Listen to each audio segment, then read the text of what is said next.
দল করি না, আমরা পার্টি হিসেবে যাকে ভালোবাসি তাকে ভোট দিয়ে এবারে আইএস করছি, আইএসকে ভোট দিচ্ছি আমরা। এখনো কি আতঙ্কের মধ্যে আছে? এখনও তা আতঙ্কের ভেতরে আছি যে কালকে এসে সব শুনেছি, কলকাতাতে এসে শুনি টাকা নিয়ে সপ্তাহ কাজ করে বাড়ি এসে যখন এইসব ঘটনা শুনি, আর মানুষ তো স্বাভাবিক আতঙ্ক হয়ে যাবে যে কী হবে না হবে, কোন কারণে এসেছে বা কিসের জন্য এসেছে, কী উদ্দেশ্যে এসেছে, আমরা তো সঠিক যে নিজেরাই বুঝতে পারছি না যে কোন কারণে এসেছে। এখন কি চাইছেন? আমরা তো জিনিসটা জানতে চাইছি যে কোন কারণে এসেছে, কিসের জন্য এসেছে, কেন এইভাবে আমার বাড়িতে কেন্দ্র বাহিনী ঢুকলো, কোন কারণে এসেছে, আমরা কি করি, আমরা তো গরিব মানুষ, খাটি খাই, দিনমজুরি করি, তাহলে আমরা কোনো জন্য তো চুরি চাওয়ারি করি না, কোনো ছেঁড়ানো কাজ করি না যে আমাদের নাম কোনো থানায় ডায়েরি আছে বা কোনো কমপ্লেন আছে, কোন উদ্দেশ্যে যে ভোট আসে আমরা নিজেরা তো পরিকল্পনা। একেবারে যে আগামী কালকে আমরা দেখলাম যে কেন্দ্রীয় ফ্যাক্ট বাহিনী যে তারা আপনার বাড়িতে এসেছিল এবং এসে তদন্ত করলো, আপনার বাড়িতে সার্চ করলো, কি পেলো তারা, কি বলবেন এই বিষয়ে? দেখুন, কালকের 24শে ফেব্রুয়ারি ছিল 2024 শনিবার, ঠিক 11:40-45 নাগাদ মিনিট হবে। এই মতো অবস্থায় কালকের যে কেন্দ্রীয় বাহিনী উইদাউট পারমিশনে, হঠাৎ আচমকাভাবে আমার বাড়িতে এসেছে এবং শুধু আমার বাড়ি না, তারা একসঙ্গে প্রায় 30 গাড়ি কেন্দ্রীয় বাহিনী এবং আরএসএসের ট্রেনিং প্রাপ্য কিছু নেতা নেত্রী এবং বিজেপির জেলা সভাপতি সহ তাদের একটা বড় টিম আসে। তার কারণটা হলো এরা বিজেপির যুযুধন, সকলকে ইডি সিবিআই ইত্যাদির নাম করে করে বাংলার মানুষকে ভয় দেখিয়ে আতঙ্কিত করে উত্তরপ্রদেশ গুজরাটের মতো বাংলাকে দখল করতে চাইছে। এই আরএসএস বিজেপির দ্বারায় ভারতবর্ষে কোনো রাজ্যের সাধারণ মানুষ সুরক্ষিত নয় এবং বাংলাও তো তারা নেই, বাংলার মানুষ তাদের চায় না, তাই বাংলার মানুষকে আতঙ্কিত তারা ক্ষমতা দখল করতে চায়। যেমন সন্দেশখালী ঘোলা জলে মাছ ধরতে নেমেছে, বিজেপির রাজ্য সভাপতি সুকান্ত মজুমদারের দেখবেন বলছে যে আঘাত লেগেছে, তিনি পার্লামেন্টে অভিযোগ করেছে, রাষ্ট্রপতির কাছে অভিযোগ করেছে এবং স্বরাষ্ট্রমন্ত্রীর কাছে, রাজ্যপালের কাছে অভিযোগ করেছে, সমস্ত ভুল ভিত্তিহীন। কারণ তাকে যে ট্রেনে ফেলে দিয়েছিল সেটা বিজেপির ট্রেনিং প্রাপ্য একজন মহিলা, টাকা দিয়ে সাজানো গল্প। সেম তাই আমার বাড়িতে আতঙ্কিত হয়েছে এবং কি বলছে, তারা একটা নতুন গল্প ফেঁদেছে যে রোহিঙ্গারা বিগত 1980 সালের পরে মায়ানমারে যে খণ্ডযুদ্ধ হয়েছিল তারপরে ভারতবর্ষে এসেছে এবং দিল্লির মতো জায়গায় এবং হরিয়ানার মতো জায়গায় তারা আছে। তাহলে সেখানে কিছু হচ্ছে না, সেখানে বিজেপি স্টেট, এখানে বিজেপি সরকার না, তারপরে এরা আতঙ্কিত করে ওইটা হাতিয়ার করে ভোটে নামতে চাইছে, এটার কোনো মানে হয় না।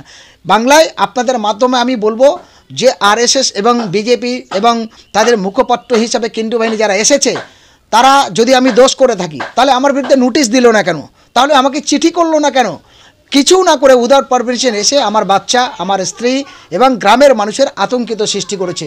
এটা আমার মনে হয় গণতন্ত্র নামে দলতন্ত্র রাজিত্ব করেছে এবং এরা মানবতার হরণ করেছে। আমি একজন দেশ বাঁচাও সামাজিক কমিটির পক্ষ থেকে এবং মানবাধিকার একজন কর্মী হিসাবে আমি মনে করি এটা অন্যায়।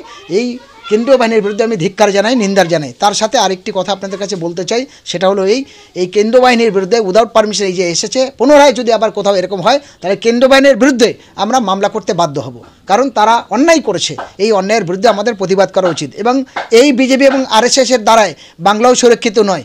আপনারা দেখেছেন একাধিক মহিলারা, বিজেপির নেতারা তাদের বিভিন্ন রকম চাকরি, নেতা নেত্রী, এমএলএ এমপি বানানোর নাম করে তাদের মিথ্যা প্রতিশ্রুতি দিয়ে তাদের সঙ্গে সহবাস করেছে, তাদের ইজ্জত নিয়েছে, তাদের ধর্ষণ করেছে, আর তারাই এবার ফের অন্য জায়গায় গল্প ফাঁদছে যে ধর্ষণের ব্যাপার। আজকে বাংলা সুরক্ষিত নয়। দীনকৃষ্ণ ঠাকুর একজন ভালো যুক্তিবাদী বক্তা, তার বাড়ি থেকে তুলে নিয়ে মন্দিরে নিয়ে গিয়ে তাকে খুন করতে চেয়েছে, সেটা তার প্রুফ। আমরা বারুইপুর জেলা পুলিশের কাছে ডেপুটেশন দিয়েছিলাম, জয়নগর থানা ডেপুটেশন দিয়েছিলাম, আজ পর্যন্ত কেন্দ্রীয় বাহিনী একটাও কোনো দুষ্কৃতীদের গ্রেপ্তার করতে পারলো না।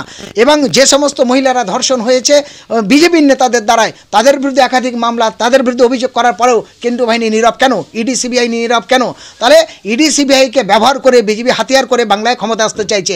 আজকে বাবরি মসজিদ ধ্বংসের পরে মালদা জেলার আদিনা মসজিদ নিয়ে তারা নেমেছে, 153টা মসজিদ তারা ভাঙবে বলে চক্রান্ত করছে, হিন্দু মুসলমান লীলা খেলে তারা বাংলায় ক্ষমতা আসতে চাইছে। এই জায়গায় দাঁড়িয়ে আপনাদের মাধ্যমে সারা বাংলার মানুষের কাছে ছোট্ট একটা বার্তা, যে বাংলার মানুষ ভারতবর্ষের স্বাধীনতার পথ দেখিয়েছিল, এই বাংলার মানুষ ইংরেজ ব্রিটিশের বিরুদ্ধে লড়াই করেছিল, ফলে বাংলার সহ গোটা ভারতবর্ষের মানুষের শান্তি সংহতি সম্প্রীতির স্বার্থে 2024-এ যে আগুন জ্বালাতে চলেছে বিজেপি আরএসএস, তার বিরুদ্ধে আপনারা সবাই ঐক্যবদ্ধ হয়ে প্রতিবাদ করুন। এবং 2024 লোকসভা নির্বাচনে বিজেপি যাতে একটাও না ভোট পায় তার জন্য প্রত্যেকটা হিন্দু, দলিত, আদিবাসী, শিখ, ইসাই সমস্ত ভাইদের কাছে অনুরোধ করব, কারণ এই বিজেপির দ্বারাই হিন্দুরাও সুরক্ষিত নয়। 10ই ফেব্রুয়ারি 2024 25 লক্ষ আধার কার্ড ক্যান্সেল করেছে, যার মধ্যে 23 লক্ষের বেশি আছে হিন্দুরা।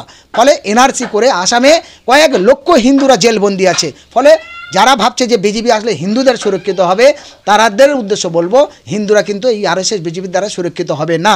এই জায়গায় দাঁড়িয়ে ভারতবর্ষের সাংবিধানিক নিয়ম অনুযায়ী সমস্ত মানুষ একই বাজারে, একই ট্রেনে, একই বাসে সব জায়গায় যায়। ফলে আমাদের সকলের ঐক্য একতার স্বার্থের জন্য সব মানুষের কাছে আপনাদের মাধ্যমে অনুরোধ যে আপনারা বিজেপিকে তাড়ান। আমার বাড়ি যে আচমকাভাবে যে হানা দিয়েছে এর বিরুদ্ধে আমরাও আইনগত ব্যবস্থা নেব, ছাড়বো না। তারা কেন আমার বাড়িতে এসে আতঙ্কিত করেছে তার ব্যবস্থা আমরা চাই, এবং আপনার মাধ্যমে, আপনাদের মিডিয়ার মাধ্যমে বাংলার সকল শুভবুদ্ধি সম্পন্ন মানুষ, বুদ্ধিজীবী, সমস্ত স্তরের মানুষের কাছে অনুরোধ রাখবো আপনারাও আমার পাশে থাকুন। আপনারাও এই কেন্দ্রীয় বাহিনী, ইডি, সিবিআই এর বিরুদ্ধে রুখে দাঁড়ান, অন্যায়ের বিরুদ্ধে রুখে দাঁড়ান, এই আহ্বান আপনাদের কাছে রাখছি। এই যে আপনি যে বললেন যে আদিনা মসজিদ, যে আদিনা মসজিদ কিছু হিন্দু সম্প্রদায়ের মানুষ তারা বলছে ওটা আদিনাথ মন্দির ছিল। এটা সম্পূর্ণ ভুল, ভিত্তিহীন। কারণ আদিনা মসজিদ এমন আজকেকার মসজিদ নয়, বিগত কয়েকশো বছর আগেকার মসজিদ। এই মসজিদটাকে মন্দির বলে তারা যে পরিচালনা করছে তার কোনো ভিত্তি, সঠিক তথ্য প্রমাণ পাওয়া যায়নি। ইতিমধ্যে সেখানে গিয়ে তারা শিবলিঙ্গ খুঁজে পেয়েছে এবং শিবলিঙ্গ দান করেছে, এবং এই শিবলিঙ্গটা ওখানকার স্থায়ী নয়। একটা শিবলিঙ্গ দীর্ঘস্থায়ী থাকলে তার কোনো চিহ্নিত পাওয়া যায়, কিন্তু মালদার আদিনা মসজিদের যে শিবলিঙ্গ যেটা পাওয়া গেছে, এটা আরএসএস বাহিনীরা, যেহেতু ওটা পর্যটকের জন্য নিয়োগ করেছে সরকার, সেখানে বিভিন্ন জায়গার পর্যটকরা, দেশ বিদেশের মানুষরা ভ্রমণ করতে আসে। আরএসএসরা এই সুযোগটা হাতিয়ার করে রাতের অন্ধকারে চুরি করে শিবলিঙ্গ নিয়ে গিয়ে ওখানে বসিয়েছে। যেমন আমার বাড়িতে কালকে কেন্দ্রীয় বাহিনীরা যারা এসেছিলেন, দুজন মানুষের পাবলিক 101টা নিউজ হচ্ছে, সেই নিউজে একটা পুরুষ, দুটো বেটা ছেলে দেখাচ্ছে, একজন দাড়িওয়ালা, একজন দাড়িওয়ালা ছাড়া।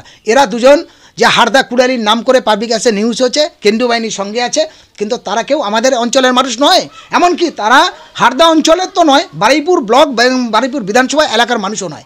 এরা কোথায় থেকে এসেছে? এসব আরএসএসের ট্রেনিং প্রাপ্য। ফলে বিজেপি আরএসএসের এই পরিকল্পনা করে বহু জায়গায় মেয়েদের ঘোমটা দিয়ে, বোরকা পরিয়ে এবং ট্রেনিং দিয়ে এইসব মিথ্যে বিভ্রান্ত করে তারা রাজনৈতিক হাওয়া গরম করতে চাইছে।